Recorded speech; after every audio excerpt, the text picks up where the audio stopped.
Shootout. One night, Osote and I were in our ranchito when his burglary partner Pablito came over to get Osote to go do a burglary. I wasn't keeping track, but I'd say they would do this 2 or 3 times a week. They would take a crowbar to pry open the doors or the bars on the windows. They left just a little after dark, a little after 6 p.m., I would guess. They came back at around 10 or 11 with a television, a music system, a microwave oven, some jewelry, and assorted other things. So, as they were dividing up the loot, we did what we usually did. We drank rum, smoked some mota, and snorted some cocaine. It wasn't too long before we were all pretty messed up. At some point, Pablito went to the bathroom and left his jacket in the room. Osote didn't totally trust Pablito, so he went over to check the pockets of Pablito's jacket, and he found a bunch of jewelry there. Rings, earrings, necklaces, that sort of thing.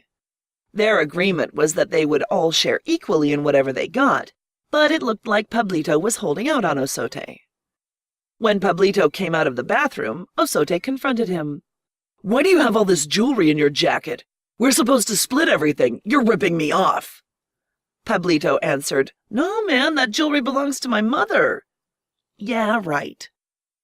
"Your mother? How the hell can this be your mother's? She lives 150 miles away in Guanacaste. Do you think I'm an idiot?"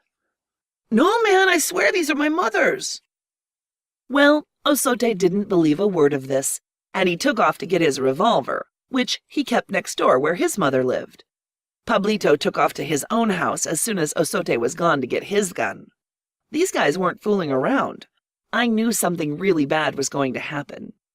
Pablito was gone when Osote came back with his pistol. He was drunk and drugged and looked like a zombie. He went out into the street and started shouting at Pablito. "You motherfucking bastard! You aren't going to rip me off like that! Give me that jewelry right now or I'll blow you away!" "You'll have to kill me first unless I kill you!" Pablito answered. I'm hearing all this from inside the ranchito.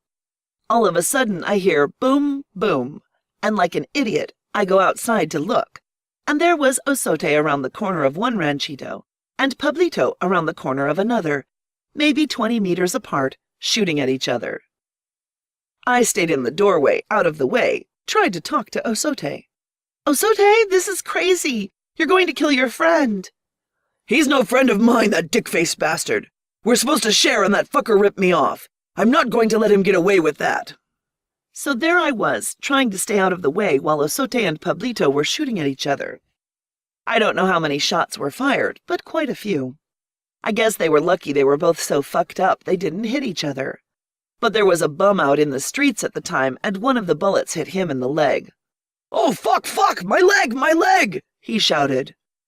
Well, who knows how it would have ended if the bum hadn't gotten shot, but somebody must have called the police when the shooting started, because we could hear the sirens coming. So Osote did what he always did when he was running away from the police. He climbed up on the roof and ran across the rooftops to escape. So Osote took off one way, and Pablito took off in another direction. When the police came, both the shooters were gone, and nobody around seemed to know who was doing the shooting. There wasn't much the police could do but call for an ambulance to take the bum to the hospital. I didn't see Osote until the next day, when he came back covered in mud. Pablito never came back to the barrio at all. He just disappeared. We figured he probably went back to Guanacaste where his mother lived. A few years later, we heard that Pablito was in jail, and while he was in there, somebody killed him. I don't know why or how it happened.